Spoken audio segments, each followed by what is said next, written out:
بسم اللہ الرحمن الرحیم۔ آج سے باضابطہ سبق کا آغاز کیا جا رہا ہے۔ سبق کو شروع کرنے سے پہلے یہ جان لینا ضروری ہے کہ اس کتاب کے اندر بار بار ایک لفظ آتا ہے ظرف مستقر۔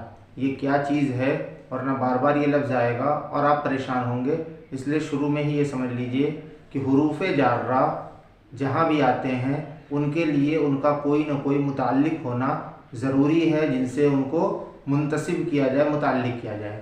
تو یہ حروف جارہ جو متعلق ہوتے ہیں، تو جو اس کا متعلق ہے، جو عامل ہے، وہ یا تو لفظوں میں موجود ہوگا یا موجود نہیں ہوگا۔ اگر لفظوں میں موجود ہے تو اس کو ظرف لغو کہتے ہیں، اور اگر لفظوں میں موجود نہیں ہے تو اسی کو ظرف مستقر کہتے ہیں۔ وہ فعل اور شبہ فعل کچھ بھی ہو سکتا ہے، اور جو بھی ہوگا اکثر شبہ فعل محذوف مانا جاتا ہے، اور اگر شبہ فعل محذوف ہے وہاں پہ تو اس فعل کے اندر یا شبہ فعل کے اندر اس کا فاعل بھی موجود ہوگا یا اس کا نائب فاعل ہوگا، تو یہ ظرف مستقر کہلاتا ہے۔ تو سب سے پہلے بسم اللہ سے سبق کو شروع کیا جا رہا ہے۔ بسم اللہ الرحمن الرحیم، اس کا ترجمہ ہے شروع کرتا ہوں میں اللہ کے نام سے جو بڑا مہربان نہایت رحم کرنے والا ہے۔ اب اس میں ترکیب کیسے ہوگی آئیے اس کو دیکھتے ہیں۔ سب سے شروع میں کیا ہے؟ با ہے، یہ کیا ہے؟ حرف جر، اسم مضاف، اللہ موصوف، الرحمن صفت اول، الرحیم صفت ثانی۔ اب موصوف اپنی دونوں صفتوں سے مل کر، صفت اول اور صفت ثانی دونوں سے مل کر کیا بنے گا؟ مضاف الیہ۔ اسم مضاف اپنے مضاف الیہ سے مل کر بن جائے گا مجرور۔ حرف جر مجرور سے مل کر، جار مجرور سے مل کر یہ متعلق ہو جائے گا اشرع فعل کے، اشرع فعل۔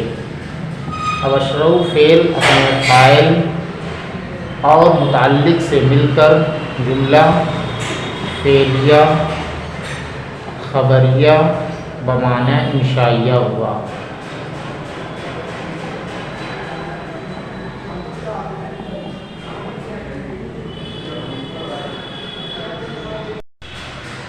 اب آگے بڑھتے ہیں۔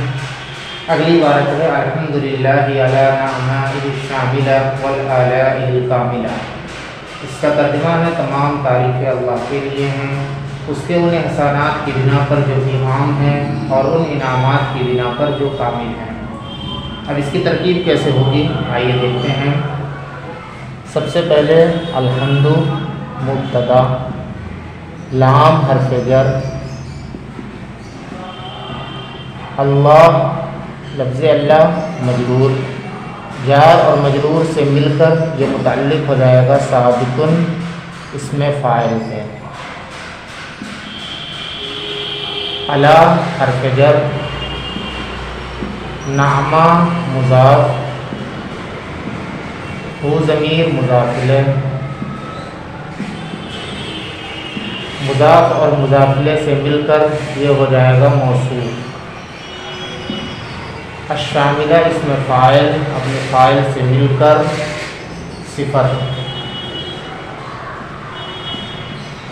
موصوف صفت سے مل کر معطوف علیہ۔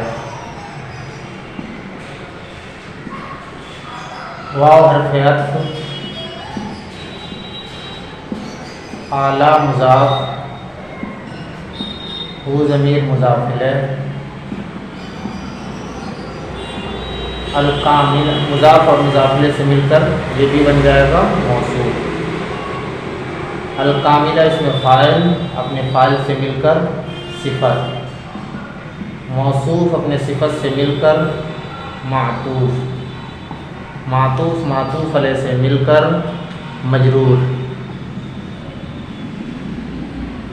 اب یہ مجرور اور یہ حرف جر، جار اور مجرور سے مل کر یہ متعلق ثانی ثابت اسم فاعل کے، متعلق ثانی ثابت اسم فاعل اپنے اس میں فاعل کے اندر بھی فاعل موجود ہوتا ہے، تو ثابت اس میں فاعل اپنے فاعل متعلق اول اور متعلق ثانی سے مل کر جملہ فعلیہ خبریہ ہو کر مبتدا کی خبر،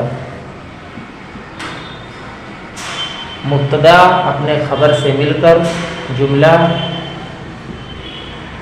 اسمیہ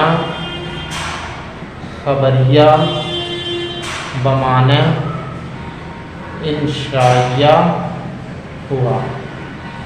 یہ دونوں جگہ پہلے والے میں اور یہاں میں بھی دونوں جگہ معنی انشائیہ اس لیے ہوا کیونکہ کہنے والے کا مقصود یہاں خبر دینا نہیں ہے، بلکہ مقصد کیا ہے؟ وہ حمد کرنا ہے، اس لیے اس کو جملہ خبریہ بمعنی انشائیہ کہا جاتا ہے۔ ٹھیک ہے بچوں، آج کے لیے بس اتنا ہی۔ ویڈیو کو لائک کریں، چینل کو سبسکرائب کریں اور ویڈیو کیسی لگی کمنٹ کر کے ضرور بتائیں۔ اگر اچھی لگی ہو تو دوستوں احباب میں شیئر کریں۔ شکریہ، فقط والسلام۔